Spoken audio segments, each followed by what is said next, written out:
ಇವತ್ತು ಮಹಾಪುಣ್ಯದ ದಿನ. ಯಾಕೆಂದ್ರೆ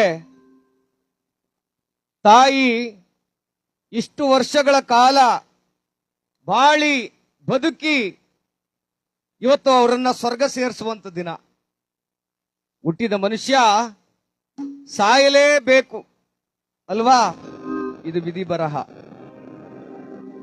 ಸಾಲಗಾರರಿಂದ ತಪ್ಪಿಸ್ಕೋಬಹುದೇ ವಿನಃ ಸಾವನಿಂದ ತಪ್ಪಿಸ್ಕೊಳ್ಳೋದಕ್ಕೆ ಸಾಧ್ಯವಿಲ್ಲ. ನೀವೇನೇ ಯಾಗ ಮಾಡಿದ್ರು, ಏನೇ ಪುಣ್ಯ ಹೋಮ ಹವನ ಮಾಡಿದ್ರು ಕೂಡ ಆಯುಸ್ ಮುಗಿದಾಗ ಎದ್ದೋಗ್ತಾ ಇರಬೇಕು. ಇವತ್ತು ಮಾನ್ಯ ನಂಜುಂಡಪ್ಪನವರು 100 ವರ್ಷ ಸುಖವಾಗಿ ಬದುಕಲಿ, ಆ ನನ್ನಪ್ಪನ ಆಶೀರ್ವಾದ ಯಾವಾಗ್ಲೂ ಇರಲಿ. ತಾಯಿ ಇವತ್ತು ಮುತ್ತೈದೆಯಾಗಿ ಸ್ವರ್ಗವನ್ನು ಸೇರ್ತಾ ಇದ್ದಾರೆ. ಇಷ್ಟು ವರ್ಷ ಬಾಳೋದೇ ಒಂದು ಸೌಭಾಗ್ಯ. ಇವತ್ತೆಲ್ಲ ನೋಡ್ತಾ ಇದ್ದೀರಲ್ಲ, ಆಯುಸ್ಸು ಎಲ್ಲರಿಗೂ ಕಡಿಮೆ ಆಗ್ತಾ ಇದೆ. ಯಾರಾದ್ರೂ 100 ವರ್ಷ ಸಾಯ್ತಾ ಇರೋರು ನೋಡ್ತಾ ಇದ್ದೀರಾ? ಇಲ್ಲ. ಹಿಂದಿನ ಕಾಲದಲ್ಲಿ ಆಸ್ಪತ್ರೆಗಳಿರ್ತಿದ್ದೋ. ಆಸ್ಪತ್ರೆಗಳು ಎಲ್ಲಿರ್ತಿದ್ದೋ? 15 ಕಿಲೋಮೀಟರ್ಗೊಂದು, 20 ಕಿಲೋಮೀಟರ್ಗೊಂದು ಆಸ್ಪತ್ರೆ ಇರ್ತಿದ್ದೋ. ಆಗ 100 ವರ್ಷ ಬದುಕ್ತಾ ಇದ್ರು ಜನ. ಆಸ್ಪತ್ರೆಗಳು ದೂರ ಇದ್ದಾಗ 100 ವರ್ಷ ಬದುಕ್ತಾ ಇದ್ರು. ಅದರ ಅರ್ಥ ಏನು ಅಂದ್ರೆ, ನಮ್ಮ ನರಮನಸ್ಸರಿಗೆ ಆರೋಗ್ಯ ಚೆನ್ನಾಗಿತ್ತು ಆಗ ಅಂತ. ಇವತ್ತು ಗಲ್ಲಿಗೊಂದೊಂದು ಆಸ್ಪತ್ರೆ ಆಗಿವೆ. 100 ವರ್ಷ ಬದುಕೋರ್ನೆ ಕಾಣಕ್ಕಾಗ್ತಾ ಇಲ್ಲ.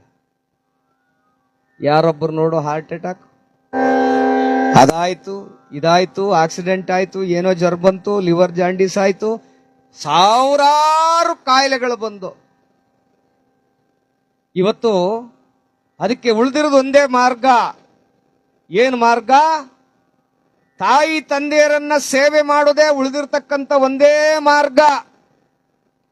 ದೇವರನ್ನ ಪ್ರತಿದಿನ ಪ್ರಾರ್ಥನೆ ಮಾಡಿ ನೆನೆಸ್ಕೊಳ್ಳಿ, ಬೇಡ ಅಂತ ಹೇಳಲ್ಲ.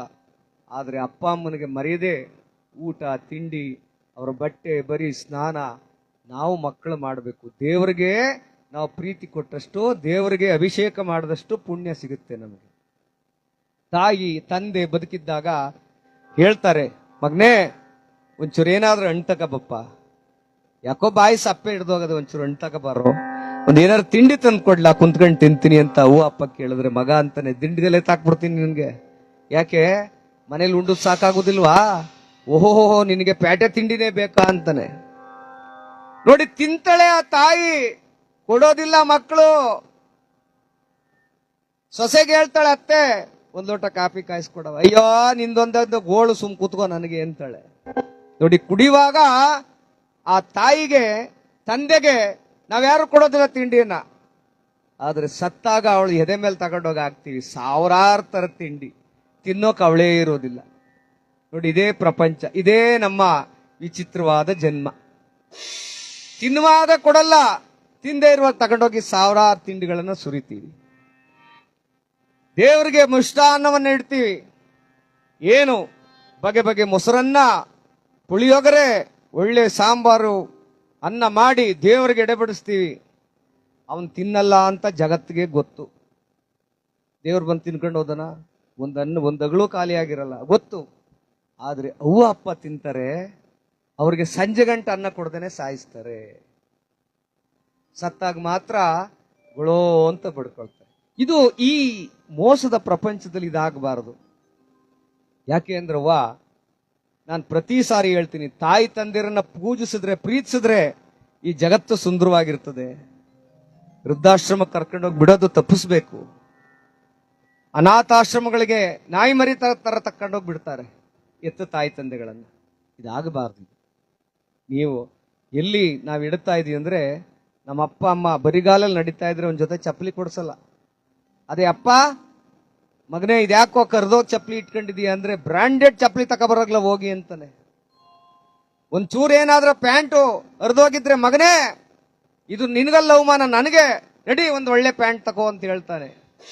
ಯಾವ ಮಕ್ಕಳು ಅಪ್ಪ ಅವನ್ ಕರ್ಕೊಂಡೋಗಿ ಬಟ್ಟೆ ಹೊಲಿಸ್ತಾ ಇದ್ದಾರೆ ಈಗ?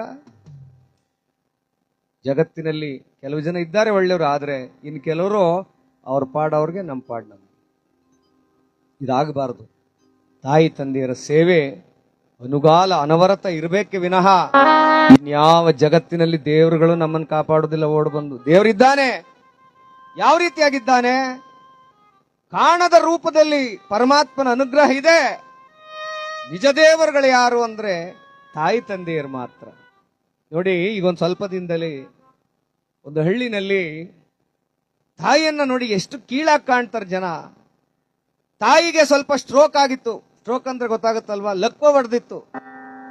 ಅವಮ್ಮನ್ನ ಒಂದು ರೂಮ್ ಒಳಗೆ ಕೂಡ ಹಾಕ್ಬಿಟ್ಟು ಬೀಗ ಹಾಕ್ಬಿಟ್ಟು ಅವನೇನ್ ಮಾಡವನೆ, ಮಗ, ಹೆಂಡತಿಯ ರವ್ವ 3 ಜನ ಕಾರ್ ಮಾಡ್ಕೊಂಡು ಕುಂಭಮೇಳಕ್ಕೆ ನೀರ್ ಮುಳುಗಕ್ಕೆ ಹೋಗವ್ರೆ, ಪುಣ್ಯ ಸಂಪಾದನೆ ಮಾಡ್ಕೊ ಬರಕ್ಕೆ. ಯಾರನ್ನ ಕೂಡ ಹಾಕ್ಬಿಟ್ಟು ಎತ್ತ ತಾಯಿ ತಂದೆಗೆ ಬೀಗ ಹಾಕಿ ಒಂದಿಡೀ ಅನ್ನವ ತಟ್ಟೆಗಿಟ್ಬಿಟ್ಟು ಒಂದು ಚಂಬಲ್ ನೀರಿಟ್ಬಿಟ್ಟು 1 ವಾರಕ್ಕಾಗುವಷ್ಟು ಅನ್ನ ಇಡಕ್ಕಾಗತ್ತ ಅವರು? ಆ ತಾಯಿನ ಅಲ್ಲಿ ಹಾಕಿ ನಿಮ್ಮ ಕಣ್ಣಂಚಲ್ಲಿ ನೀರು ಬರುತ್ತೆ ಮುಂದಕ್ಕೆ ಸ್ಥಿತಿ ಕೇಳಿದ್ರೆ. ಆ ಎಮ್ಮನ ಬೀಗ ಹಾಕೊಂಡು ಹೊಟ್ಟೋಗವ್ರೆ. ಇವ್ರು ಕುಂಭಮೇಳದಲ್ಲಿ ಹೋಗಿ ನೀರ್ ಮುಳುಗ್ತಾ ಇದ್ದಾರೆ. ಪಾಪ ಕಳೆದೋಯ್ತಾ? ನೀನ್ ಮಾಡಿದ ಕರ್ಮ ಕಳೆದೋಯ್ತಾ? ಇನ್ನಷ್ಟು ಜಾಸ್ತಿ ಆಗ್ತಾ ಇದೆ.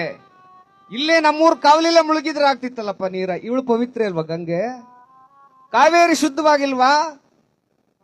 ಆ ತಾಯಿ ಏನಾಯ್ತು, ಉಸಿರು ಕಟ್ಟಿದ ವಾತಾವರಣ, ಮಲಗುತ್ತೇವೆ ಎಲ್ಲ ಮಲಮೂತ್ರ ವಿಸರ್ಜನೆ ಮಾಡಿಕೊಂಡು 3ನೇ ದಿನಕ್ಕೆ ಉಸಿರು ಚೆಲ್ಲಿಬಿಟ್ಟಿದ್ದಾಳೆ, ಸತ್ತೋಗಿದ್ದಾಳೆ ಆ ತಾಯಿ. ಇವ್ರು ಬರೋದು 7 ದಿನ. ಪಕ್ಕದ ಮನೆಯವ್ರು ನೋಡಿದ್ರು, ಯಾಕೋ ಈ ಅಮ್ಮ ಬಾಗಿಲು ತೆಗಿತಾ ಇಲ್ಲ, ಒಂದ್ ಸದ್ದು ಮಾಡ್ತಾ ಇಲ್ವಲ್ಲ ಅಂತ ಬೀಗ ಹೊಡೆದು ನೋಡಿದಾಗ 6ನೇ ದಿನಕ್ಕೆ ಎಣವೆಲ್ಲ ಕೊಳೆತು ವಾಸನೆ ಶುರುವಾಗಿದೆ. ಆಗ ಊರವರೆಲ್ಲ ಅದನ್ನ ತಗೊಂಡ್ಬಂದು ಹೊರಗಡೆ ಇಟ್ಟು ಮಗನಿಗೆ ಫೋನ್ ಮಾಡ್ತಾರೆ, ಅಪ್ಪ ನಿಮ್ಮವ್ವ ತೀರೋಗಿದ್ದಾಳೆ, ಬಾ ಮಗನೇ. ಎಲ್ಲಿದ್ಯಪ್ಪ? ಪುಣ್ಯವಂತ ಮಗ ಕಣೋ ನೀನು. ಪಪ್ಪ ಎಲ್ಲಿದ್ದೀ ಅಂದ್ರೆ, ನಾನು ಅಯೋಧ್ಯೆಯಲ್ಲಿದ್ದೀನಿ, ರಾಮ ಮಂದಿರ ದೇವಸ್ಥಾನಕ್ಕೆ ನೋಡ್ಕೊಂಡು ಬರೋದ್ರ ಲೇಟ್ ಆಯ್ತದೆ, ಸಾಧ್ಯವಾದ್ರೂ ಅಪ್ಪ ಮಾಡ್ಬಿಡಿ, ಇಲ್ಲ ಅಂದ್ರೆ ಮಡಗಿರ್ರಿ, ಇನ್ 3 ದಿನ ಆಯ್ತದೆ ಅಂತ ಅಂದವನ ಮಗ. ಆ ತಾಯಿ ಆತ್ಮಕ್ಕೆ ಶಾಂತಿ ಸಿಕ್ತಾ ಅಥವಾ ಇವನಿಗೆ ಪುಣ್ಯ ಸಿಕ್ತಾ? ಆ ರಾಮನಿಗೆ ಗೊತ್ತಾಗಿತ್ತಲ್ವಾ, ಇವನು ಕರ್ಮಗೇಡಿ ಮಗ ಇವನು ಅಂತ ಗೊತ್ತಾಯ್ತಲ್ವಾ ರಾಮನಿಗೆ. ಆಗ ಊರವರೆಲ್ಲ ಸೇರಿ ಒಪ್ಪ ಮಾಡಿದ್ರು, ಇನ್ನು ಕೊಳ್ತೋಗಿರೋದನ್ನ ಊರೊಳಗೆ ಮಡಿಕೊಂಡ್ರೆ ಇನ್ನು ದೇವಸ್ಥಾನ ಪೂಜೆ ಪುನಸ್ಕಾರ ಅವು ಇವೆಲ್ಲ ಸಮಸ್ಯೆ ಆಗ್ತದೆ ಅಂತೇಳಿ ತಗೊಂಡೋಗಿ ಒಪ್ಪ ಮಾಡಿದ್ರು. ಮಗ ಬರಲಿಲ್ಲ. ದಾರಿಯಲ್ಲಿ ಬರುವಾಗ 8ನೇ ದಿನಕ್ಕೆ ಅತ್ತೆ, ಹೆಂಡತಿ, ಈ ಮಗ 3 ಜನ ಬರುವಾಗ ಈ ಕೋಲಾರದ ಭಾಗದಲ್ಲಿ ಕಾರ್ ಆಕ್ಸಿಡೆಂಟ್ ಆಗಿ 3 ಜನ ಸತ್ತೋದ್ರು. ದೇವರು ಪರೀಕ್ಷೆಗೊಳಪಡಿಸಿದ್ದ ಇವ್ರನ್ನ, ತಾಯಿ ತಂದೆಯರನ್ನ ಹೆಂಗ ಸಾಕ್ತಾನಪ್ಪ ಇವನು ಅಂತ. ಆಗ ಭಗವಂತ ಮನಸ್ಸಲ್ಲಿ ಅನ್ಕೊಂಡಿರ್ತಾನೆ, ನಿಜ ದೇವರನ್ನೇ ನೀನು ಅಲ್ಲಿ ಬೀಗ ಹಾಕಿ ಬಂದಿದ್ದೀಯಲ್ಲೋ, ನನ್ನನ್ನೇನ್ ನೋಡ್ತೀಯಪ್ಪ ನೀನು, ನನಗೆ ಯಾವ ಪ್ರೀತಿ ಕೊಡ್ತೀಯಪ್ಪ ಅಂತ. ಇದು ನಮಗೆಲ್ಲ ಪಾಠವಾಗಬೇಕು. ಅಪ್ಪ ಅಮ್ಮನನ್ನ ನೋಯಿಸಿ ದೇವ್ರು ಮಾಡಿದ್ರೆ ಯಾವ ಪ್ರಯೋಜನವಿಲ್ಲ ಅಲ್ವಾ? ಮಾತಾ ಪಿತೃಗಳ ನೋಯಿಸಿದಾತ ಯಾತ್ರೆಯ ಮಾಡಿದರೇನು ಫಲ. ತಂದೆ ತಾಯಿಗಳ ನೋಯಿಸಿದವನು ಯಾವ ಯಾತ್ರೆ ಮಾಡಿದ್ರೇನು, ಯಾವ ಜಾತ್ರೆ ಮಾಡಿದ್ರೇನು, ಯಾವ ದೇವಸ್ಥಾನಕ್ಕೆ ಹೋಗಿ ಪೂಜೆ ಮಾಡಿದ್ರೇನು ಪ್ರಯೋಜನ? ಅಪ್ಪ ಅಮ್ಮನ್ನೇ ನಗನಗ್ತಾ ಇಟ್ಟಿಲ್ವಲ್ಲ. ಅದಕ್ಕಾಗಿ ಅಮ್ಮ ಎನ್ನುವ ಶಕ್ತಿಯೇ ಬಹಳ ದೊಡ್ಡದು, ಅಪ್ಪ ಎನ್ನುವ ಶಕ್ತಿಯೇ ಬಹಳ ದೊಡ್ಡದು. ಅವರಿಬ್ಬರನ್ನ ಚೆನ್ನಾಗಿ ಸಾಕ್ರಪ್ಪ. ನಿಮ್ಗೆ ಕೈ ಮುಗಿದು ಪ್ರಾರ್ಥನೆ ಮಾಡ್ತೇನೆ, ಅವ್ರಿಗೆ ಯಾವತ್ತೂ ನೋವು ಕೊಡಬೇಡಿ, ಅವ್ರಿಗೆ ಹೊಡಿಬೇಡಿ, ಬೈಬೇಡಿ, ಅವರಿಗೆ ಕೀಳು ಮಾತಿಂದ ನಿಂದಿಸಬೇಡಿ. ಯಾಕೆಂದ್ರೆ ಆ ಭಗವಂತನೇ ನೋಡ್ತಾ ಇರ್ತಾನೆ. ಹಾಗಾಗಿ ಕಾರಣ ಏನು ಅಂದ್ರೆ, ಭಗವಂತ ಯಾವ ರೂಪದಲ್ಲಾದ್ರೂ ಬರ್ಬೋದು. ನೋಡಿ, ಈ ಮೈದಾಳ ರಾಮನ ಕತೆ ಕೇಳಿದಿರಲ್ವ ನೀವು? ಆ ಮೈದಾಳ ರಾಮನ ತಂದೆ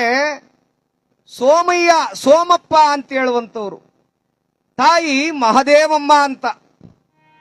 ಅವರಿಗೆ ಮಕ್ಕಳಿಲ್ಲ, ಐಶ್ವರ್ಯವಿದೆ, ಚಿನ್ನ ವಜ್ರ ವೈಡೂರ್ಯ ಬೇಕಾದಷ್ಟಿದೆ, ಆದ್ರೆ ಮಕ್ಕಳಿಲ್ಲ.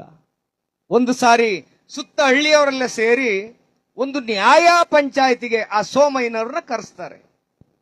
ಜಗಲಿ ಮೇಲೆ, ಒಂದು ನ್ಯಾಯದ ಜಗಲಿ ಮೇಲೆ ಕುಳಿತುಕೊಂಡಾಗ ಕರೆಸುವಾಗ ನ್ಯಾಯ ನಡೀತಾ ಇರ್ತದೆ. ಮಾತಿನ ಮಧ್ಯೆ ಯಾರೋ ಒಬ್ಬ ಹೆಂಗಸು ಎದ್ ನಿಂತ್ಕೊಂಡು ಕೇಳ್ತಾಳೆ, ಸೋಮಪ್ಪನವ್ರೇ ನಿಮಗೆ ಹೆಣ್ಣು ಮಕ್ಳು ಎಷ್ಟು ಜನ ಗಂಡು ಮಕ್ಳು ಎಷ್ಟು ಜನ ಹೇಳ್ರಪ್ಪ ಅಂತಾಳೆ ನೋಡಿ. ಆಗ ಸೋಮಪ್ಪನವರ ಎದೆಗೆ ಈಟಿ ಹಾಕಿ ಚೂರಿ ಹಾಕಿ ಚುಚ್ಚದಾಗ ಆಗ್ತದೆ, ಕಣ್ಣೀರಾಗ್ತಾರೆ. ನಾನು ಯಾಕೆ ಮಾತು ಹೇಳ್ತಾ ಇದ್ದೀನಿ ಅಂದ್ರೆ, ದೇವರು ನಮಗೆ ಯಾವ ರೂಪದಲ್ಲಾದ್ರೂ ಬಂದು ಸಹಾಯ ಮಾಡ್ತಾನೆ, ಮನುಷ್ಯರ ರೂಪದಲ್ಲಾದ್ರೂ ಬಂದು ಸಹಾಯ ಮಾಡ್ತಾನೆ ಅನ್ನೋದಕ್ಕೆ. ಆಗ ಅವರು ಸೋಮಪ್ಪ ಹೇಳ್ತಾರೆ, ನನಗ್ ಮಕ್ಳಿಲ್ಲ ಕಣವಾ, ಆ ಭಗವಂತ ಇನ್ನು ಕೃಪೆ ತೋರಿಲ್ಲ ಅಂದಾಗ ಯಜಮಾನ್ರುಗಳೆಲ್ಲ ಎದ್ದು ಹೊಟ್ಟೋಗ್ಬಿಡ್ತಾರೆ. ಇಂಥ ಬಂಜೆಯ ವ್ಯಕ್ತಿಯನ್ನ ಕರ್ಕೊಂಬಂದು ಈ ಜಗಲಿ ಕಟ್ಟೆ ಮೇಲೆ ಕೂರಿಸ್ಕೊಂಡ್ರೆ ನಾಳೆ ನಮ್ಮ ಮಕ್ಕಳು ಕೂಡ ಬಂಜೆ ಆಗ್ಬಿಡ್ತಾರೆ ಅಂತ ಅವಮಾನ ಮಾಡ್ತಾರೆ ಅವನಿಗೆ. ಸೋಮಪ್ಪನವ್ರು ಹೊರಟೋಗ್ತಾರೆ, ಪೇಟವನ್ನ ಅಲ್ಲೇ ಬಿಟ್ಟು ಬಂದಿರ್ತಾರೆ ಆ ಜಗಲಿ ಕಟ್ಟೆ ಮೇಲೆ ಮರ್ತ್ಕೊಂಡು. ಹಿಂದಿರುಗಿ ಬರುವಾಗ ಆಗ್ಲೇ ಒಂದು 4-5 ಆಳುಗಳು ಆ ಜಗಲಿ ಕಟ್ಟೆಯನ್ನ ಅಗಿತಾ ಇರ್ತಾರೆ. ಯಾಕೆ ಅಂದ್ರೆ ಊರಿನ ಯಜಮಾನ್ರು ಹೇಳ್ತಾರೆ, ಇದನ್ನ ಮೊದ್ಲು ಇವನು ಕುಂತಿದ್ದಂತ ಜಾಗವನ್ನ ಮಣ್ಣನ್ನ ತಗೊಂಡೋಗಿ ಹೊರಗಡೆ ಸುರಿದು ಬೇರೆ ಮಣ್ಣನ್ನ ತಂದಾಕ್ರಿ, ಈ ದರಿದ್ರ ಇವನು ಬಂದು ಕೂತ್ಕೊಂಡ್ಬಿಟ್ರೆ ನಮ್ಮ ಮಕ್ಕಳು ಬಂಜಿಯಾರಾಗೋಯ್ತಾರೆ ಅಂತ. ಮನುಷ್ಯ ಎಷ್ಟೊಂದು ಕ್ರೂರಿ ಆಗೋದ. ಆಗ ಸೋಮಪ್ಪ ಏನ್ ಮಾಡ್ತಾರೆ, ಮನೆಗೆ ಬರುವಾಗ್ಲೇ ಒಂದು ವಿಷದ ಬಾಟ್ಲನ್ನ ತಗೊಂಡು ವಿಷವನ್ನೇ ಹಿಡ್ಕೊಂಡು ಬಂದು ತನ್ನ ಹೆಂಡತಿ ಮಾದೇವಿಗೆ ಹೇಳ್ತಾರೆ, ಇಲ್ಲ ನಾವು ಬದುಕೋದು ಬೇಡ, ಈ ವಿಷವನ್ನ ಹಾಕಿ ಗಂಜಿ ಕಾಯಿಸು, ಕುಡಿದು ಸತ್ತೋಗೋಣ ಅನ್ನುವಾಗ ಕೈಲಾಸದಲ್ಲಿರ್ತಕ್ಕಂಥ ಪಾರ್ವತಿ ಪರಮೇಶ್ವರರು, ಏನಪ್ಪ ನಿನಗಾದ್ರೂ ಕರುಣೆ ಬೇಡವ ಸ್ವಾಮಿ, ಪರಮೇಶ್ವರನ್ಗೆ ಹೇಳ್ತಾಳೆ ಪಾರ್ವತಿ, ಅವ್ರಿಗೆ ಮಕ್ಕಳ ಫಲ ಕೊಡು. ಇಲ್ಲಮ್ಮ ಮಕ್ಕಳ ಫಲ ಇಲ್ಲಿಲ್ಲ, ನನ್ನ ಹತ್ರ ಇಲ್ಲ ಅಂದಾಗ ಪರಮೇಶ್ವರ ಒಂದ್ಸಾರಿ ಮಾತಿನ ಗಿಳಿಯನ್ನ ತಂದು ಸಾಕಿರ್ತಾನೆ. ಯಾರಿಗೋಸ್ಕರ? ಪಾರ್ವತಿಗೋಸ್ಕರ. ಗಿಳಿರಾಮಯ್ಯ ಅಂತ ಮಾತಿನ ಗಿಳಿಯನ್ನ ತಂದು ಸಾಕಿರ್ತಾನೆ ಅಲ್ವಾ ಬುದ್ಧಿ? ಆ ಮಾತಿನ ಗಿಳಿ ಏನೋ ಪರಮೇಶ್ವರನಿಗೆ ಒಂದು ಮಾತು ತಪ್ಪಾಗಿ ಹೇಳಿದಾಗ ಆ ಪರಮೇಶ್ವರ ಗಿಳಿಯನ್ನ ಸುಟ್ಟಾಕ್ಬಿಡ್ತಾನೆ ತನ್ನ 3ನೇ ಕಣ್ಣಿನಿಂದ. ಆ ಬೂದಿಯನ್ನು ಅಲ್ಲೇ ಇಟ್ಕೊಂಡಿರ್ತಾರೆ. ಆಗ ಪಾರ್ವತಿ ಹೇಳ್ತಾಳೆ, ಸ್ವಾಮಿ ಮಾತಿನ ಗಿಳಿಯನ್ನ ಹಿಂಗ್ ಸುಟ್ಟಾಕಿದ್ರಲ್ಲ ಅದ್ರ ಬೂದಿ ಇದೆಯಲ್ಲ, ಅದೇ ಪಿಂಡವನ್ನ ಆ ಮಾದೇವನ ಹೊಟ್ಟೆ ಕೊಡಿಸ್ಬಿಡಪ್ಪ, ಮಕ್ಕಳಾಗ್ಲಿ. ಪಾರ್ವತಿ ಪರಮೇಶ್ವರರು ಆಗ ಜಂಗಮ ರೂಪವನ್ನ ತಾಳಿ ಆ ಸೋಮಪ್ಪನವರ ಮನೆ ಮುಂಭಾಗಕ್ಕೆ ಬಂದು ಭಗವತಿ ಭಿಕ್ಷಾಂದೇಹಿ ಅಂತಾರೆ ನೋಡಿ. ಭಗವತಿ ಭಿಕ್ಷೆ ಕೊಡುವ ಅನ್ನುವಾಗ ಇವರು ಮನೆಯ ಬಾಗ್ಲೆಲ್ಲ ಹಾಕಿ ಆ ವಿಷದ ವಾಸನೆ ಹೊರಗಡೆ ಗೊತ್ತಾಗಬಾರ್ದು ಅಂತ ಗಂಜಿಯನ್ನ ಕಾಯಿಸುವಾಗ ಆಗ ಒಳಗಡೆ ಕುಳಿತಿದ್ದಂತ ಮಹಾದೇವಮ್ಮ ಹೇಳ್ತಾಳೆ, ಅಪ್ಪ ಭಿಕ್ಷುಕರಾಗಿ ಬಂದಿದ್ದೀರಿ, ನಮ್ಮ ಮನೇಲಿ ಏನೂ ಇಲ್ಲ ಕಣ್ರಯ್ಯ, ಒಲೆಗೆ ಬೆಂಕಿ ಹಾಕಿ 3 ದಿನ ಆಯ್ತು ಕಣ್ರಪ್ಪ, ಏನಿಲ್ಲ ಅಂದಾಗ ಪರಮೇಶ್ವರ ಹೇಳ್ತಿದ್ದಾನೆ, ಯಾಕವ್ವ ಈ ಸುಳ್ಳು ಹೇಳ್ತಿದ್ದ? ಸುಳ್ಳು ಹೇಳೋರ್ ಮನೆ ಸುಳ್ಳು ಕೆಟ್ಟೋಯ್ತು, ಮಾಟ ಮಾಡಿಸ್ತವ್ರ ಮನೆ ಮಾಳುವಾಗೋಯ್ತು ಅನ್ನುವಂಗೆ ಸುಳ್ಳು ಹೇಳ್ತಾ ಇದೆಯಲ್ಲ ತಾಯಿ, ಆ ಒಲೆ ಮೇಲೆ ಬೇಯ್ತಾ ಇದೆಯಲ್ಲ ಅದೇ ಗಂಜಿ ಕೊಟ್ಬಿಡುವ, ಕುಡ್ಕೊ ಹೊಂಟೈತೀನಿ ನಾನು ಅಂತಾರ. ಆಗ ಮಹಾದೇವಮ್ಮನಿಗೆ ಆಶ್ಚರ್ಯ ಆಯ್ತು. ಯಾತಕ್ಕೋಸ್ಕರ? ನಾನು ಬೇಯಿಸ್ತಾ ಇರ್ತಕ್ಕಂಥ ಗಂಜಿ ನನ್ನ ಗಂಡನಿಗೆ ನನಗೆ ಬಿಟ್ರೆ ಜಗತ್ತಿನಲ್ಲಿ ಯಾರಿಗೂ ಗೊತ್ತಿಲ್ಲ, ಆದ್ರೆ ಇವನು ಯಾರ ಪುಣ್ಯಾತ್ಮ ಕೇಳ್ತಿದ್ದಾನಲ್ಲ ಅಂದಾಗ ಆಗ ಸೋಮಪ್ಪನವ್ರು ಹೇಳ್ತಾರೆ, ಪರಮಾತ್ಮನ ಇಚ್ಛೆ ಆದಂಗ ಆಯ್ತದೆ, ಕೊಟ್ಬಿಡುವ ವಿಷವನ್ನೇ ಕುಡಿಲಿ ಎಂದು. ಪರಮಾತ್ಮ ವಿಷವನ್ನ ಕುಡಿದು ಇವರಿಗೆ ಆಶೀರ್ವಾದ ಮಾಡಿ ಆ ಬೂದಿಯನ್ನ ಪಿಂಡ ಪ್ರಧಾನವಾಗಿ ಮಹಾದೇವನಮ್ಮರು ಕೊಡ್ತಾರೆ. ಪರಮೇಶ್ವರನ ಪಾದಕ್ಕೆ ಉಗೇಂದ್ರಪ್ಪ. ನೋಡಿ, ಭಕ್ತಿ ವಿಷ ಕೊಟ್ಟರು ಭಗವಂತ ಸ್ವೀಕರಿಸ್ತಾನೆ, ನೀನು ಅಮೃತ ಕೊಟ್ಟರು ಸ್ವೀಕರಿಸ್ತಾನೆ ಅಲ್ವಾ? ಎಲ್ಲಿರ್ಬೇಕು ಭಕ್ತಿ? ತಂದೆ ತಾಯಿಗಳ ಪಾದದ ಮೇಲೆ ನಮ್ಮ ಭಕ್ತಿ ಯಾವತ್ತೂ ಕೇಂದ್ರೀಕೃತವಾಗಿರಬೇಕು. ಅದಕ್ಕಾಗಿ ನಾವೆಲ್ಲ ಆ ತಾಯಿ ತಂದೆಯರ ಸೇವೆಯನ್ನು ಮಾಡೋಣ ಎಂಬುದಾಗಿ ಹೇಳ್ತಾ